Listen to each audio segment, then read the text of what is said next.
जय श्री कृष्णा। आज भगवत गीता के अध्याय 14 का 24वां श्लोक। जो निरंतर आत्म भाव में स्थित, दुख सुख को समान समझने वाला, मिट्टी पत्थर और स्वर्ण में समान भाव वाला, ज्ञानी, प्रिय तथा अप्रिय को एक सा मानने वाला और अपनी निंदा स्तुति में भी समान भाव वाला है। क्या अर्थ है इसका? सुनिए ध्यान से। आज है समभाव, समान रहना। समभाव कैसे होगा तो सुनते रहिए। ज्ञानी के लक्षण है। क्या कह रहे हैं? कृष्ण भगवान कह रहे हैं, जो निरंतर आत्म भाव में स्थित, जो निरंतर अपने आत्म भाव में स्थित रहता है, अपनी आत्मा में स्थिति बन चुकी है जिसकी, उसको तो कोई कष्ट नहीं होता, उसको कोई दुख सुख नहीं लगता, उसको कोई प्रिय अप्रिय नहीं लगता, उसको कोई निंदा कोई कर रहा है, प्रशंसा कर रहा है, कुछ नहीं लगता है। जो निरंतर आत्म भाव में रहता है, लेकिन ये स्थिति बनी रहनी चाहिए, निरंतर, निरंतर, उसमें जरा सा भी अंतर ना हो। जैसे श्वासें चल रही हैं, उसमें राम का नाम चलता रहता है, उसमें अंतर नहीं होता है। ऐसे ही निरंतर हमारा ध्यान सिर्फ भगवान में रहना चाहिए, आत्मा में होना चाहिए। आत्मा सो परमात्मा। दूर रहे बहुकाल, सुंदर मेला कर दिया, जब सतगुरु मिले दयाल। आत्मा में स्थिति अपने आप नहीं होती। जब जीवन में गुरु आते हैं तब हमारी स्थिति भी वही लाते हैं। हम अपने आप से सोचे बनी रहे, नहीं, वो तो हम सत्संग में हैं तो स्थिति बनी हुई है, और घर जाते हैं तभी कहते हैं अरे उसने ऐसा कह दिया, उसने वैसा कह दिया। फिर आत्मा की स्थिति से, आत्मा के आसन से हम हट जाते हैं। लेकिन यहाँ भगवान कृष्ण कह रहे हैं अर्जुन से कि जो निरंतर आत्म भाव में स्थित है। दूसरा क्या बोला? दूसरा बोला दुख सुख को समान समझने वाला, दुख और सुख को समान समझने वाला। अब चाहे दुख आ रहा है या सुख आ रहा है, मेरा की। जब हम आत्मा में हैं तो ना हमें दुख की चिंता है, ना सुख की इंतजार है। सुख का कोई इंतजार है कि मुझे सुख आए। यदि सुख आ रहा है तो दुख आ जाएगा, फिर से आ जाएगा। सुख को धकेलता हुआ दुख भी आएगा पीछे पीछे। भाई कोई अंधा व्यक्ति यदि आपके घर पे, सूरदास जी को आना था किसी के घर खाना खाने के लिए, कहा भैया कल खाना आपका है। पत्नी से कहा पति ने आकर कि कल जो ना एक सूरदास आएंगे, खाना उनका खाना है दोपहर का। बोली ठीक है। उसने खाने की तैयारी कर ली। अगले दिन बोली खाने की तैयारी हो चुकी है 2 जनों की। कह रहे 2? मैंने तो एक ही कहा था। कह रहे आपने ही तो कहा था वो सूरदास है। अब सूरदास है तो अकेला तो नहीं आएगा, उसके साथ तो कोई दूसरा भी आएगा ना जो उसको पकड़ कर लाए। तो दुख भी क्या है और सुख क्या है? यदि दुख आ रहे हैं तो सुख पीछे पीछे आ जाएगा, और यदि सुख आ रहे हैं तो दुख भी पीछे पीछे जरूर आएगा। लेकिन यहाँ कह रहे हैं भगवान श्री कृष्ण, दुख और सुख में समान, दुख और सुख को समान समझने वाला, उसमें विचलित मत हो, हलचल मत हो, हलचल में मत आइएगा जरा भी। दुख आया है कोई बात नहीं। कितनी बार आप देखते हैं आंधी आ रही है, थोड़ी देर बाद हट जाती है, चली गई ना आंधी, फिर शांत ठंडक वाला वातावरण हो जाता है। ऐसी दुख का हो गया। आ गई कोई बीमारी, चली जाएगी। आ गई कोई परिस्थिति, चली जाएगी। आ गई कोई हालत, चली जाएगी। उसमें अपने आप को समान रखिए, स्थित रखिए। स्थित जो हिले डुले नहीं, अडोल रखिए, अडोल, जिसमें डोलता ना हो मन ये जरा भी। कौन नहीं डोल सकता? जो अपनी आत्मा में स्थित है, वही नहीं डोल सकता।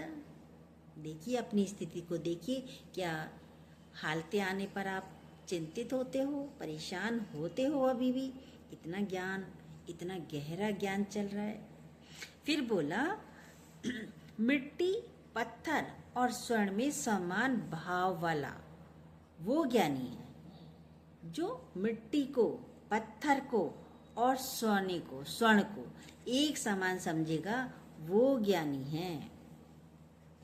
ऐसी कितनी बार बात आती है ना, रंका बंका की बातें आती हैं। दोनों जा रहे थे, अब जा रहे थे तो रंका आगे आगे जा रहा था, बड़ा था, दोनों भाई थे, आगे जा रहा, देखा तो किसी का गोल्ड गिर गया, सोना गिरा पड़ा है वहाँ पे। और उसने कहा अरे मैं तो भैया बना हुआ हूँ, मेरे जीवन में गुरु है, मैं समझ गया हूँ कि सोना मिट्टी एक बराबर है।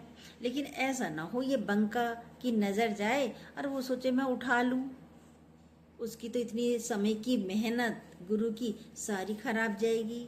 और बंका का भी भाई इतने समय से हम ज्ञान सुन रहे हैं, सब बह जाएगा, ऊपर से नीचे एकदम हम गिर जाएंगे, इतनी चढ़ाइयों पर पहुंचे हैं।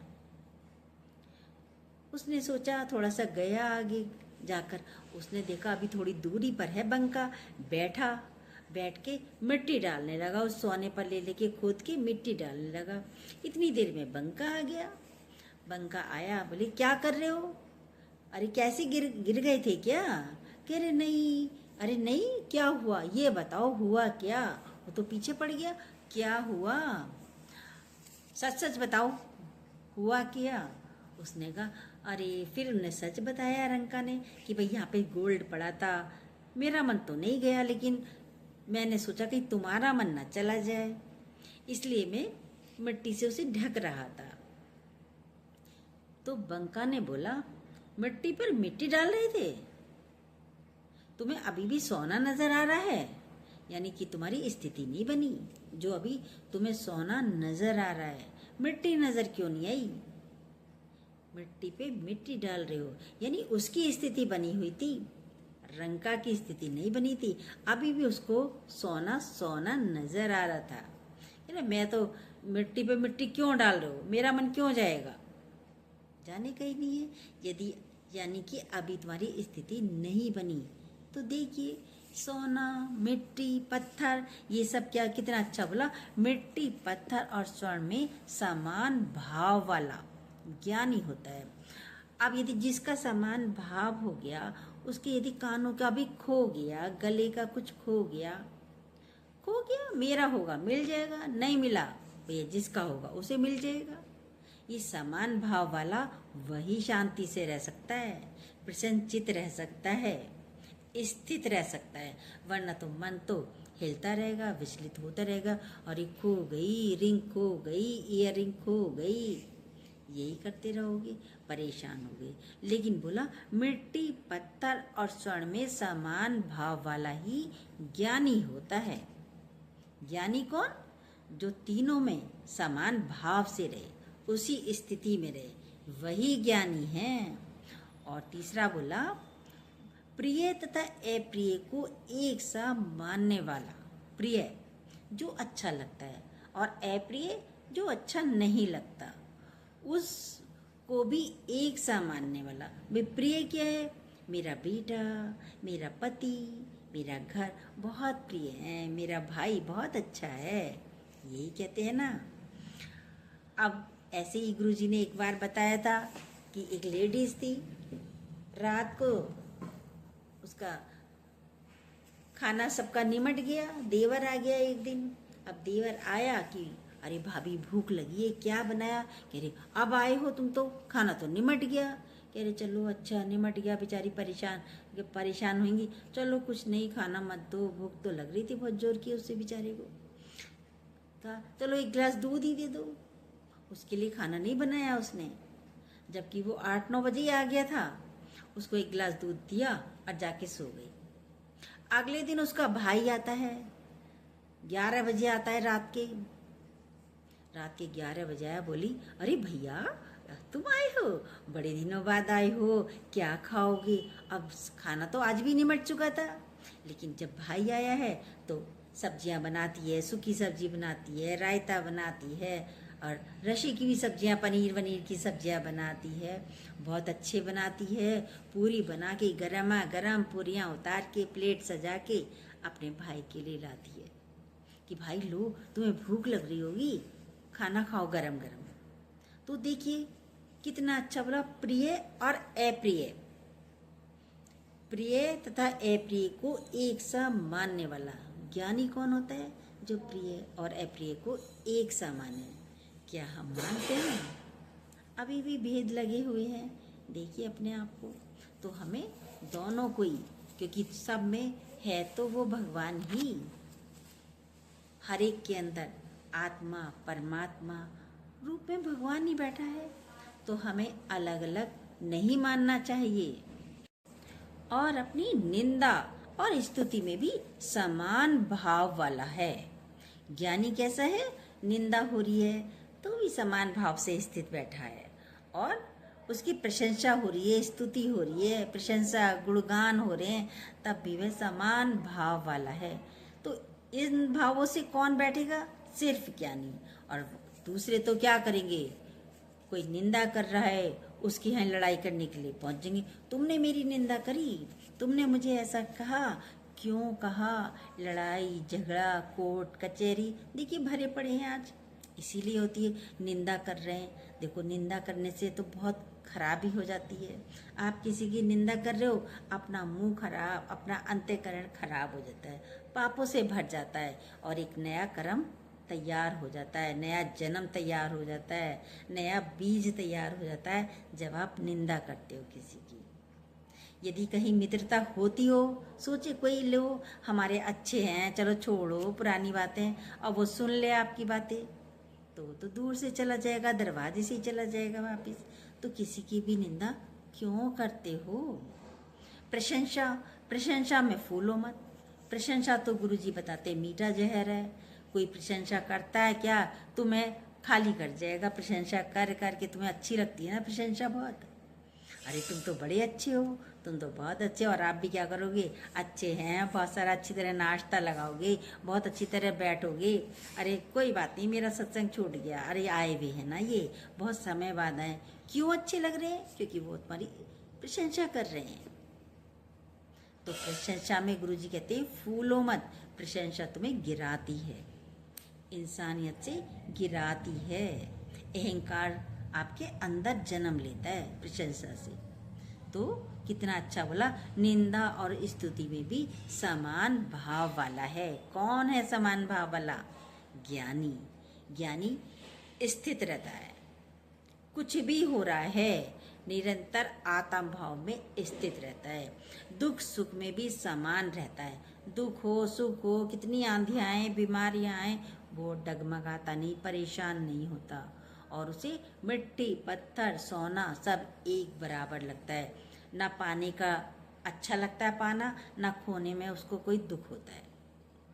प्रिय अप्रिय, कोई प्रिय है कोई अप्रिय, उसके लिए कोई प्रिय अप्रिय ज्ञानी के लिए नहीं होता। उसके लिए सभी प्रिय हैं, क्योंकि सब में मेरा भगवान बैठा है, उसको सब परमात्मिक स्वरूप लगते हैं। और निंदा स्तुति में समान रहता है। कोई भी उसकी निंदा करे, करे वो कोई बात नहीं, उसका मुख जो उसका मन चाहे, जो मन चाहे वो बोले। बुद्ध भगवान की तो कितनी निंदा करते थे, लेकिन हमेशा कहते थे कोई बात नहीं, निंदा कर रहे हैं, जाओ उनकी एनर्जी खत्म होती है, ये फलों का टोकरा है ना, जाओ उनको देकर आओ, उनकी एनर्जी खत्म हो जाएगी। अब जब उनके पास उनके शिष्य फल लेकर गए कि भैया गुरु बुद्ध भगवान से कहा शिष्यों ने, तुम्हारे को तो वो गालियां दे रहे हैं, वो गाली दे रहे हैं, और आप जो फलों का टोकरा दे रहे हो। कह रहे कोई बात नहीं, उनकी एनर्जी लग रही है इतनी, उन्हें जाओ, उन्हें ताकत की जरूरत है, दे के आओ। और जैसे फल का टोकरा लेके गए, जो गाली दे रहा था वो तो शर्म के मारे बहुत झुक गया। अगले दिन बुद्ध भगवान के चरणों में आकर गिर गया, भगवान मुझे माफ़ करो, मैं जानता नहीं था, इतना लज्जित हो गया। तो बुद्ध भगवान कोई अलग हैं? आप ही बुद्ध भगवान हो, आप ही बुद्ध हो, यदि बुद्धि से सोचोगे। ये नहीं कि लड़ाई की, निंदा करी और या प्रशंसा करी, आप उसके पास पहुंच गए लड़ने के लिए। कोई निंदा कर रहा है या स्तुति कर रहा है कोई, तो आप उसके गले मिल रहे हो, फूले नहीं समा रहे हो। नहीं, सब में हर स्थिति में एक समान रहना, ये ज्ञानी के लक्षण हैं। अब आप अपनी ओर देखिएगा, क्या आपके वो लक्षण हैं? जय श्री कृष्णा। जो न्यू हो प्लीज़ सब्सक्राइब कीजिएगा, बेल को दोबारा प्लीज़ ज़रूर कीजिएगा, अपने लाइक कमेंट ज़रूर देते रहिएगा।